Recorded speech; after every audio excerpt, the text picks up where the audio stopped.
नमस्कार, मैं मीनाक्षी सिंह, सहायक आचार्य, उत्तराखंड संस्कृत विश्वविद्यालय, शिक्षा शास्त्र विभाग।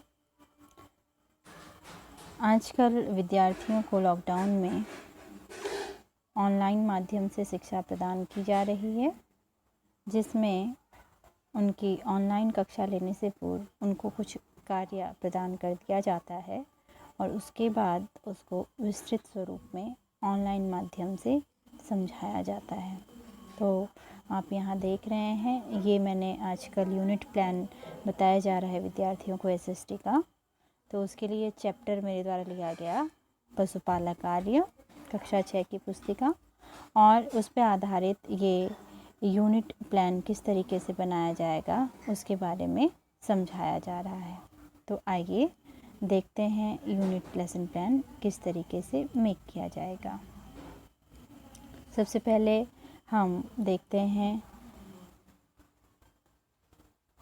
कि चैप्टर क्या है। चैप्टर पशुपालक आर्य के संबंध में बताया जा रहा है, जिसमें दिखाया जा रहा है कि किस तरीके से हड़प्पा और मोहनजोदड़ो जो सभ्यता है, सिंधु घाटी सभ्यता, वो विनाश की ओर अग्रसरित हुई और जो भी लोग वहाँ बसे हुए थे वो इस जैसे कोरोना महामारी काल में आजकल वैश्विक स्तर पे सभी राष्ट्रों का हाल है, वैसे ही विनाशकारी हाल उस समय पैदा हुआ।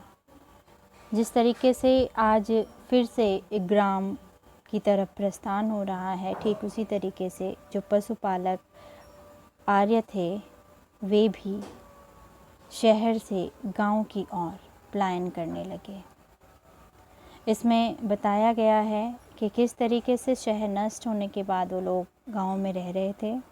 चारे पानी की खोज की धीरे धीरे उन्हें समस्या होने लगी, क्योंकि आप जैसे कि चित्र में देख ही रहे हैं कि उनके पास बहुत सारे क्या हैं, जानवर हैं। तो वो लोग जो गांव में बसे, उनको थोड़े समय के बाद चारे पानी की समस्या होने लगी थी और इस तरीके से प्रकरण आगे बढ़ता है। आर्यों की बस्तियों का निर्माण होता है। आर्य और पर्णी दो उनकी वंशावलियाँ चलती हैं और पशुपालक आर्य के काल का यहाँ पे वर्णन किया गया है कि उस समय किस तरीके का भारत की संरचना थी। तो आइए देखते हैं किस तरीके से मेरे द्वारा इकाई यूनिट के माध्यम से इस प्रकरण को स्पष्ट करवाया जा रहा है विद्यार्थियों को। ये पाठ्य योजना से पूर्व इकाई योजना का जो निर्माण किया जाता है वार्षिक योजना के अनुरूप, तो उससे संबंधित एक प्रारूप निर्मित किया गया है।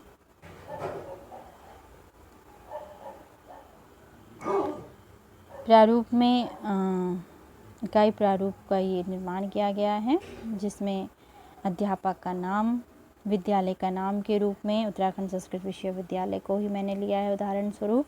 विषय सामाजिक अध्ययन है, कक्षा 6 है और कालांश और दिवस इसमें 105 मिनट निर्धारित किए गए हैं। जो प्रकरण अभी हम देख रहे थे, उस प्रकरण को, उस इकाई को उप इकाइयों में विभक्त किया गया है और जिन उप इकाइयों पर सामाजिक अध्ययन की शिक्षण बिंदुओं का निर्माण होना है। क्योंकि हम जानते हैं सामाजिक अध्ययन शिक्षण की जो उप इकाई पहली है, उस पे ये 3 बिंदु मेरे द्वारा निर्मित किए गए हैं। इन 3 बिंदुओं का संरचना की गई, जिसमें है शहर नष्ट होने के बाद, चारे पाने की खोज में और पशुपालक आर्यों की बस्ती में।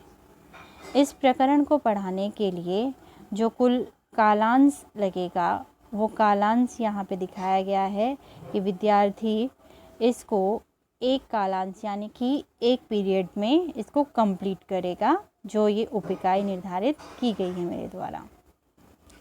इस उप इकाई का जो उद्देश्य निर्धारित है वो है विद्यार्थियों को पशुपालक के जीवन निर्वाहन की प्रक्रिया के बारे में बताना।